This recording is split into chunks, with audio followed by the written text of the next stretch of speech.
খালেদা জিয়াকেও ছিলেন, তার ছেলে তারেক রহমানকে ছিলেন।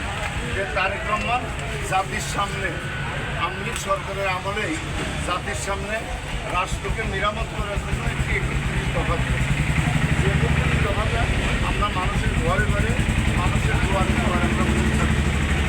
তার মধ্যে আমি বেশি কথা বলবো না, একটি কথা বলবো। আমরা বিগত 17টি বছর ভোট সেন্টারেও যেতে পারিনি, কোনো ভোটও দিতে পারিনি। আপনি দিতে পারছেন 17 বছরে, দিতে পারেন। যাই হোক, এটা জাতির সামনে দেশনায়ক তারেক রহমান ওয়াদা করেছেন, বিএনপি যদি রাষ্ট্রীয় ক্ষমতায় যায় তাহলে 5 বছর পর পর নির্দলীয় নিরপেক্ষ তত্ত্বাবধায়ক সরকারের অধীনে একটা সুষ্ঠু নির্বাচন। আমরা বলছি না আপনি বিএনপিকেই ভোট দিতে হবে, আপনার মনে আপনার মনে যাকে চায় আপনি তাকে দিবেন। আমরা চাই এই বাংলাদেশে এই পরিস্থিতি চলে আসুন, বাংলাদেশের সুস্থ গণতন্ত্র চলে আসুন। তাই আপনাদের কাছে তাই আমাদের আমাদের চাচা মিয়া আমাদের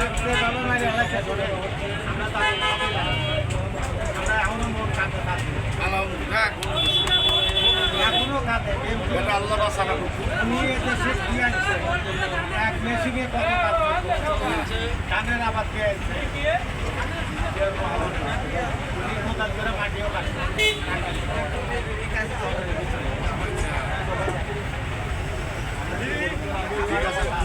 আর এই যে আমাদের